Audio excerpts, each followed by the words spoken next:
Taiwan faces a threat from China's unrelenting pressure, and its freedom comes at a steep price.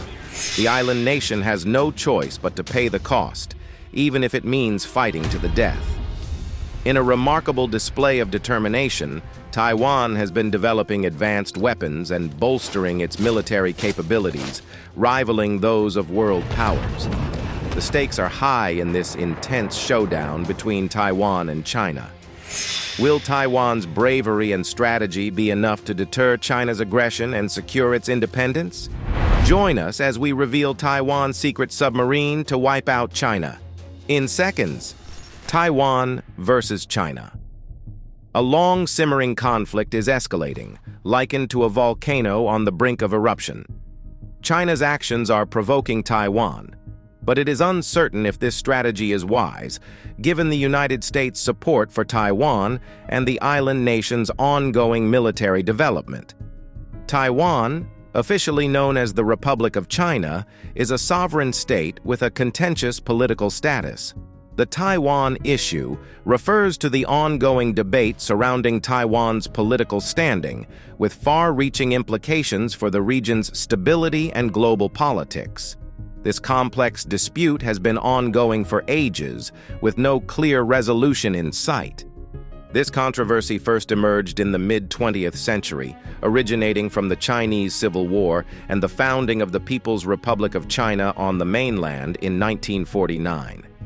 The political status of Taiwan is a complex and contentious issue with a history dating back to World War II. The Republic of China government, which originally controlled mainland China, retreated to Taiwan back in 1949 after the Chinese Civil War. Since then, the ROC's jurisdiction has been limited to Taiwan and surrounding islands, including Penghu, Kinmen, and Matsu. The Chinese Communist Party, which established the People's Republic of China in 1949, claims Taiwan as a province and seeks unification. The PRC has proposed a one country, two systems model, which would allow Taiwan to maintain its political and economic systems while recognizing Beijing's sovereignty.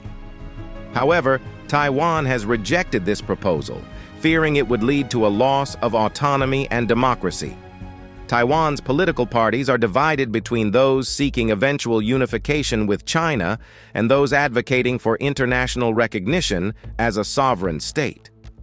The Kuomintang Party, which ruled Taiwan for decades, has traditionally favored eventual unification, while the Democratic Progressive Party has leaned towards independence.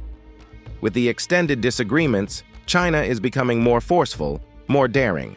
The international community, including the United Nations, navigates relations with Taiwan according to their respective One China policies without formally recognizing the ROC.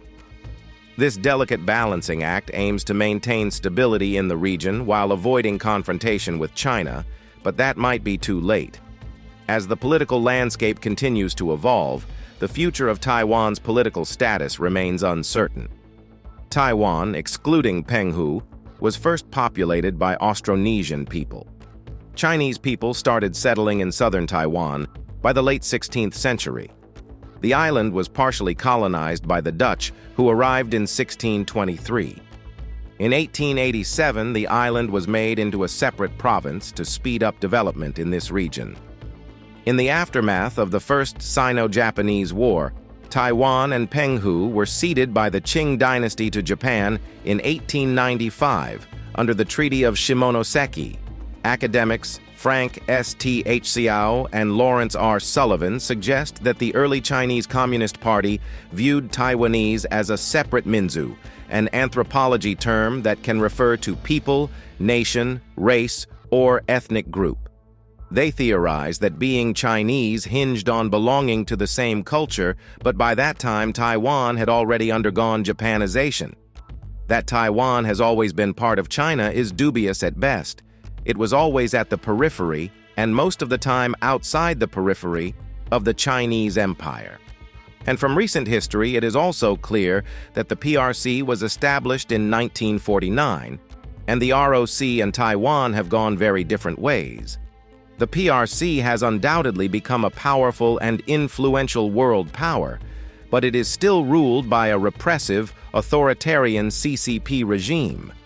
Taiwan, on the other hand, has morphed from a repressive, authoritarian regime to being a vibrant democracy, with the once opposition Democratic Progressive Party now holding both the presidency and legislature. The country has its own proud history, has developed its own unique Taiwanese identity, and is eager to play its role as a full and equal member of the international community, a role it has been denied due to the competing narratives of the Chinese nationalists and communists. China continues to see Taiwan as a bridesmaid to be claimed, but the world, and most importantly, the United States, see Taiwan as an island in the western Pacific Ocean that lies roughly 100 miles off the coast of southeastern China. It is approximately 245 miles long from north to south and 90 miles across at its widest point. Taiwan also holds an important position in the global economy. It is a top player in the world's information and communications technology industry, as well as a major supplier of goods across the industrial spectrum. According to the World Trade Organization, Taiwan was the 7th largest exporter and importer of merchandise. It was also one of the largest holders of foreign exchange reserves. According to the International Monetary Fund, Taiwan's gross domestic product per capita reached $32,756 in 2022. In terms of nominal GDP, Taiwan ranks close to Poland and Switzerland, while its GDP per capita expressed as purchasing power parity is similar to that of the Bahamas and South Korea. Taiwan has become an important United States partner in trade and investment, health, semiconductor and other critical supply chains, investment screening, science and technology, education, and advancing democratic values. The United States' approach to Taiwan has remained consistent across decades and administrations. While it's an ally to the United States, to China, Taiwan is a breakaway province that must be recaptured under mainland China's control. Taiwan has promised this will never happen, at least not without a fight. The United States is solidly behind Taiwan and is also ready to go to war. China, too, isn't backing down. If it must be war, then let it be war. War is one of the most consequential events and probably the worst invention in human history. War is surprisingly easy to ignite. All it needs are parties ready to fight to back up its claims, with claws, fangs, bullets, bombs, missiles, nuclear warheads, and so on. The set is set. It's not different here. With billions of dollars worth of militaries on both sides, ready to fight over what they believe in, the waters that connect Taiwan and China have become a potential stage for war. Above these waters are fighters armed to the teeth. On their surface, ships are oiling up their guns, and perhaps most consequentially, beneath the surface are submarines ready to wreak havoc. In many scenarios that this war has been simulated, submarines are very crucial deciders on who wins and who does not. So both sides are heavily invested in their submarines. Haikun, Taiwan's first domestic submarine, is a real game changer. Taiwan launched its first indigenous defense submarine, the Haikun SS-711, marking a significant step in its domestic ship domestically built policy. Constructed in Kaohsiung's CSBC shipyard, the submarine underwent critical tests during its harbor acceptance trial, including watertight, stability, and ballast control tests. With propulsion and subsystem checks upcoming, the Haikun aims for delivery by year-end. Taiwan's move to build its own submarines comes after years of international supply challenges, creating a fleet to bolster its defenses against China. The project leverages global expertise, reflecting a strong international collaboration in developing a sophisticated naval asset. Recently, the self-ruling island of Taiwan sought to ensure it will remain self-ruling with the launch of its first indigenous defense submarine. The submarine was part of Taipei's domestic ship domestically built policy. The submarine, the Haikun SS-711, was transferred from its construction hall to a specially built 35,000 tons floating dry dock for ongoing work. Trials have already begun on this mammoth war vessel. According to a report from Naval News, during the first phase of the harbor acceptance trial, CSBC successfully conducted the critical watertight test, weight distribution control, ballast control, and stability control test of the sub's hull. In the second phase of the harbor acceptance trial in the coming months, the Haikun will go through propulsion system checks, subsystem checks, calibration, and follow-on installation works of the batteries and various mast-raising equipment, including the optronics, ESM, radar, and communication masts. Following the installation of the equipment, the submarine will undergo sea acceptance trials and could be delivered to the Taiwanese Navy by the year's end. Taiwan has also maintained a small force of antiquated submarines as it sought to acquire more modern vessels for years. Due to political pressure from Beijing, Taipei could not find any suppliers and, as a result, set out to build its own. As part of the efforts, Taiwan designed and built a new shipyard in the city of Kaohsiung, where it stealthily recruited experts and gathered technology from around the world. It began constructing a fleet of 8 modern conventionally powered attack submarines earlier this decade. The first of those boats was unveiled last September. The Haikun is the first of the 8 new submarines being developed under a multi-billion-dollar program that could bolster Taiwan's naval defenses in the event of war with China. The new submarine is reported to be around 260 feet long and has a displacement of between 2,460 and 2,950 tons. Although Taipei has invested significantly in building the subs, its program has also drawn from an international coalition, which has provided the technical expertise and components. To further strengthen this vessel, Taiwan hired engineers, technicians, and former naval officers from several countries, including Australia, South Korea, India, Spain, and Canada, to bolster its domestic submarine program. Though the United States and the UK wouldn't actually sell a completed boat to Taiwan, in part because each has only nuclear-powered submarines and doesn't build diesel-electric boats, each nation has provided the technology, including combat system components and sonar arrays. In recent years, the UK even approved multiple export licenses for British-based companies to supply critical parts, technology, and software. So it is not a surprise that Taiwan's domestically built subs have some characteristics of Western-made submarines. Notably, the United States Navy's Virginia class, as the Haikun class utilizes masts supplied by L3 Harris, which are expected to include electro-optical periscopes. Those masts are similar to the ones aboard the Virginia class and have several advantages, including the fact that they do not penetrate the hull. Hence, they are safer for the boat if it accidentally hits a ship.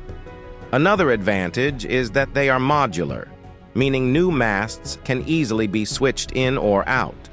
The modern optics also means that the periscope doesn't have to be raised for as long, so it is less likely to be detected.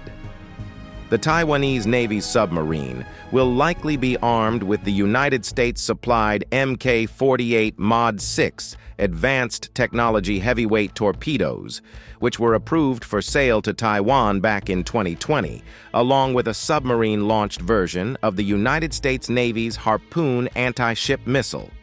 The UGM-84 sub-Harpoon is currently in service with Taiwan aboard the Hai Lung class of subs. Taiwan quietly possesses one of the most devastating submarines, and with the United States not only lending a helping hand with just the technology, but also supporting them in this fight for freedom, does China stand a chance? Let's have a look at the United States' latest submarine, Virginia-class submarines, the most deadly submarine in the sea. One of the deadliest weapons in the world is one that you aren't meant to see. Silently cruising beneath the waves, the Virginia-class attack submarines of the United States Navy only reveal themselves when they return to port, or when they unleash their arsenal of cruise missiles and torpedoes. A 2022 war game run by the Center for Strategic and International Studies shows just how pivotal these nuclear-powered vessels are in the event of war. Simulating a hypothetical Chinese amphibious invasion of Taiwan, the game revealed that United States subs which would have consisted of Virginia-class and older Los Angeles-class attack subs, were able to wreak havoc on the Chinese fleet with relative ease. Scary, isn't it? In fact, the Virginia-class subs are arguably the most important weapon for extinguishing a Chinese invasion of Taiwan. Such a conflict would likely feature salvos of Chinese ballistic missiles to neutralize the United States air power by devastating air bases such as Guam. Surface ships would be targeted by an array of weapons, including carrier-killer, ballistic, and hypersonic missiles. While China is improving its anti-submarine warfare capabilities, the Virginia-class subs may be the most survivable of the United States platforms. Yet for such an important vessel, Virginia doesn't have many sisters. There are only 21 Virginia-class subs in service, with another 17 on order. Does this give China any advantage? Highly unlikely. While technical details of submarines are among any Navy's most closely guarded secrets, there's a reason why the United States subfleet is called the Silent Service. What is publicly known points to the immense capabilities of the Virginia class, even with the few mean sisters available. The initial Virginia-class subs are 377 feet long, 34 feet wide, and have a displacement of 7,800 tons when submerged. The latest Block V models at 461 feet long and 10,200 tons will have a lengthened hull to accommodate the Virginia payload module containing additional cruise missile tubes. Powered by a single nuclear reactor, the Virginias can travel underwater at more than 28 miles per hour while remaining hidden in the ocean depths for months at a time. To see how much submarine technology has progressed since World War II, consider that a United States Navy Gato-class sub from 1943 would have weighed just 2,400 tons submerged and sailed at a relatively low 10 miles per hour submerged and 24 miles per hour on the surface. And a Gato would have sailed on the surface whenever possible. The diesel-powered subs of the 1940s were slower underwater, and they needed to surface to recharge their batteries while the crew gulped some desperately needed fresh air. Over the 2 decades since the namesake of the Virginia class, the USS Virginia, was launched in 2003, the ships have only grown more lethal. The first models packed a considerable punch, with 12 vertical launch system tubes for Tomahawk land attack cruise missiles, as well as 4 torpedo tubes for Mk-48 torpedoes or mines. The Block 3 version replaced the VLS with 2 6-missile Virginia payload tubes. The Block V boats now under construction will be floating missile batteries. A new Virginia payload module inserted amidships will add 4 big vertical launch tubes armed with 7 Tomahawks apiece for a total of 40 tubes. You can paint the pictures from here, with dozens of subsonic Tomahawk missiles that can hit targets 1,000 miles away, and eventually even more advanced hypersonic missiles. The Virginia class can strike deep into enemy territory while sailing in distant waters. But to focus only on weapons is to miss the qualities that have made submarines so lethal ever since the first U-boats appeared in the First World War. A United States Navy Ticonderoga-class cruiser has 122 VLS missile tubes, and a Ford-class carrier can launch almost 100 aircraft, but neither can hide under the ocean. A sub can stay hidden, to detect a target without being detected, and to destroy that target and escape, which makes these vessels so formidable. It's also why the best weapon to destroy an enemy nuclear submarine is with another submarine. And the Virginia class may be the world's best at performing that mission. He is a former United States Navy submarine officer and now a senior fellow at the Hudson Institute. Brian Clark tells Popular Mechanics that they are very quiet and have very good sensors on them. In terms of going up against Chinese and Russian submarines, the Virginia class is superior because it will detect the enemy before it gets detected. Clark served for years on older United States attack and ballistic missile subs before he first set foot aboard a Virginia-class boat.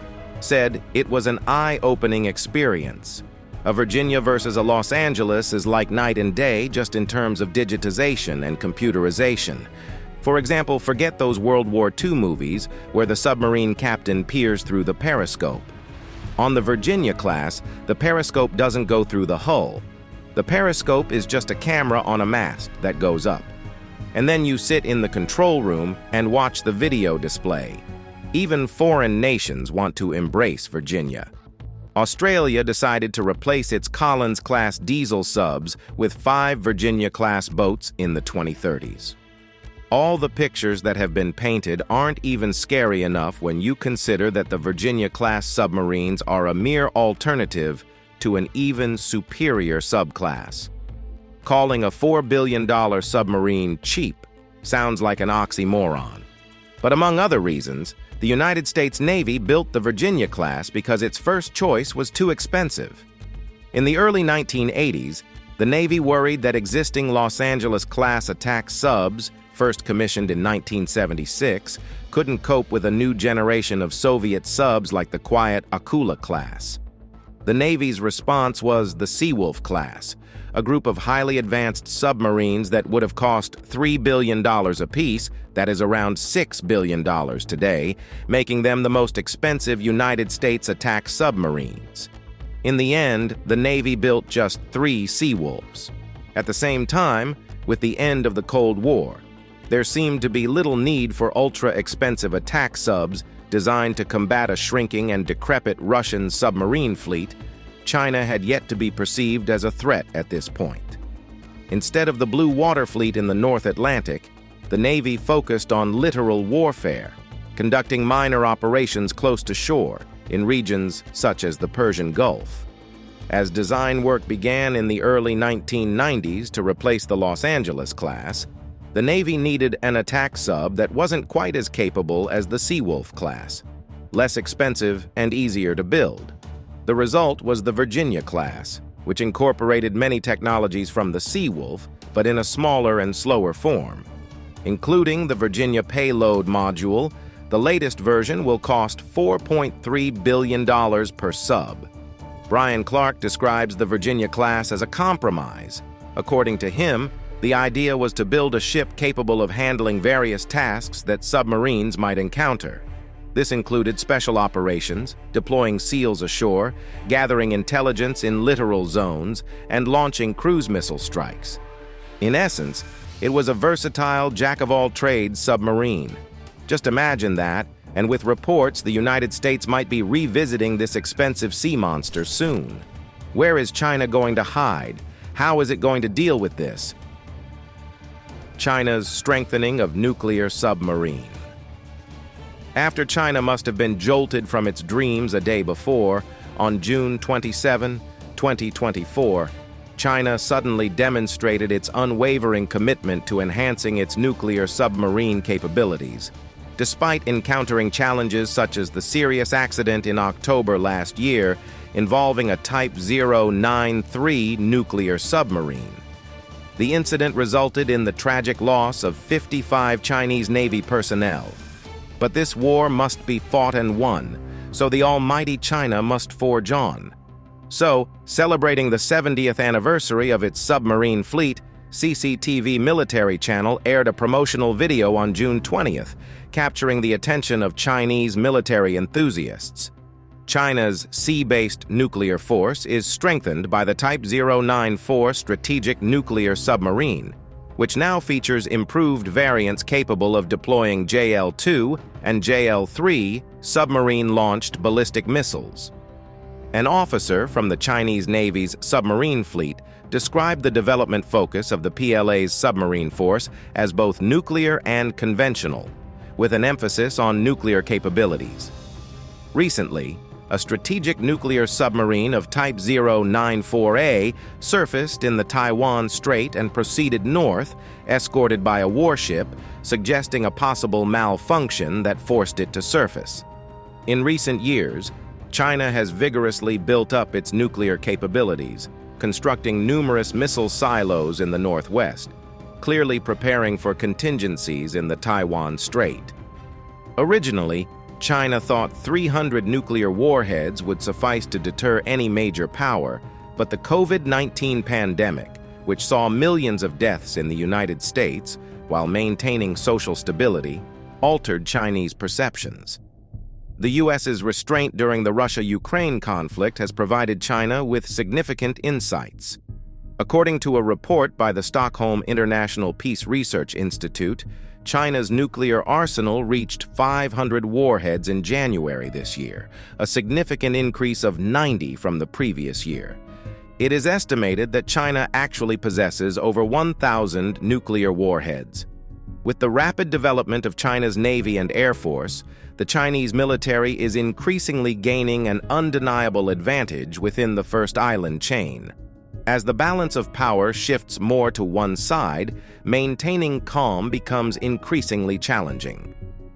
The PLA's shift toward nuclear and conventional capabilities with a focus on nuclear power is a key part of China's efforts to enhance its nuclear deterrence, making the U.S. more hesitant to intervene directly in a potential military conflict in the Taiwan Strait. The Pentagon's annual assessment of China's military power, released last October, noted that the PLA currently has 60 submarines, including 6 strategic nuclear submarines, 6 nuclear attack submarines, and 48 conventionally powered submarines. By 2035, the total number of Chinese submarines is expected to reach 80. An article from last year in the Wall Street Journal titled, "The Era of Total U.S. Submarine Dominance Over China is Coming to an End," highlighted that China is making advances in submarine technology and underwater detection capabilities, closing a significant gap between the Chinese and U.S. militaries. This has a major impact on the U.S. military's plans to respond to a potential conflict over Taiwan. On the other hand, Chinese nuclear submarines might be deployed east of Taiwan to prevent U.S. and allied intervention.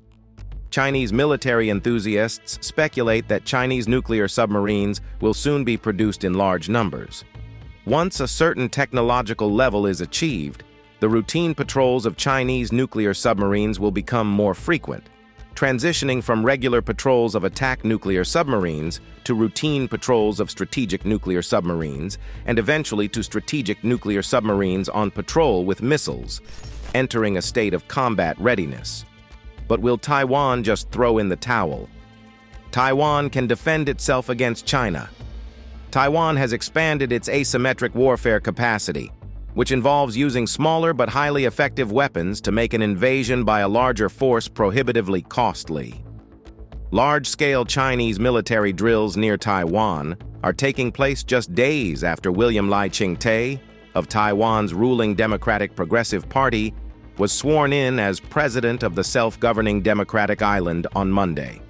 In his inauguration speech, Lai vowed to defend the island's democracy and called on China to end its military intimidation. The leadership of the People's Republic of China under President Xi Jinping considers self-ruled Taiwan as Chinese territory that must be reunited with the mainland by force if necessary. Chinese Naval Colonel Li Shi told state media the drills are strong punishment for separatist acts 3 days after Lai was sworn in. Taiwan's defense ministry condemned the drills as an irrational provocation and mobilized sea, air, and ground forces in response, adding that all officers and soldiers of the armed forces are prepared.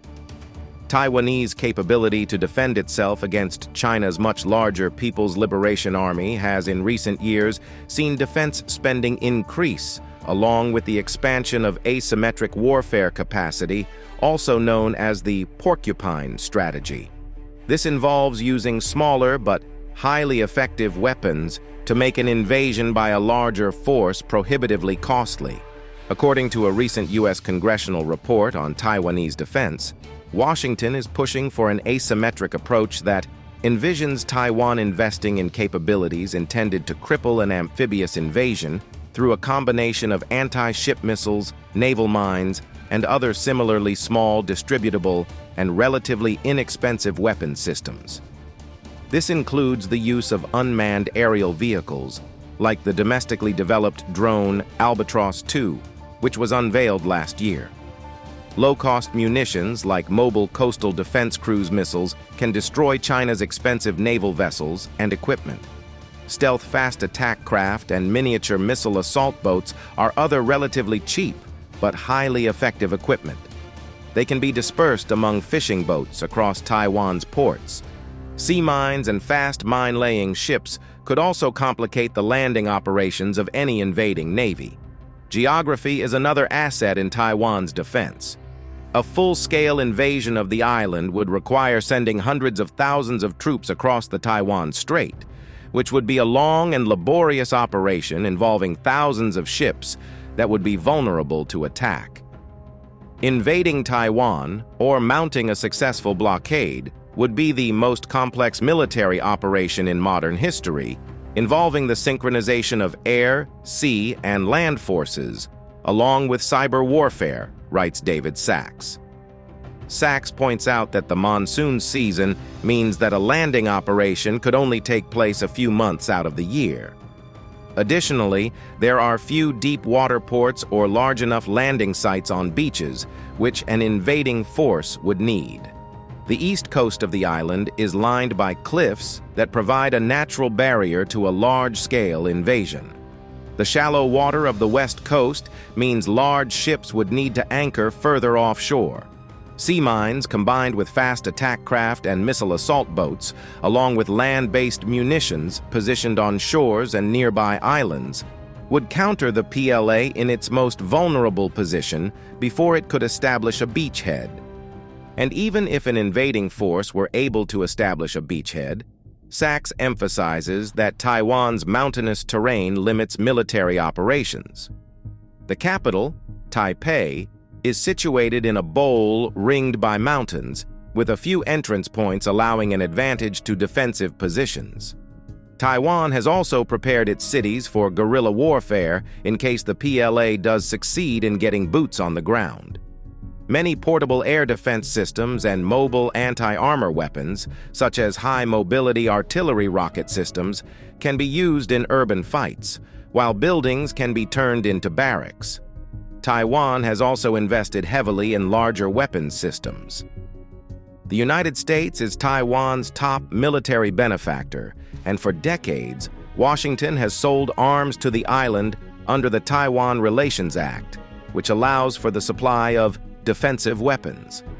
Taiwan is still waiting for the delivery of $19 billion worth of purchased U.S. military equipment, including fighter jets, tanks, missiles, and smaller weapons. Under Lai's predecessor Tsai Ing-wen, from 2019 to 2023, Taiwan's government has increased defense spending by an average of nearly 5% per year, and as a percentage of GDP increased from 2% to 2.5%. Defense spending is set to increase again in 2024, albeit at a slower rate.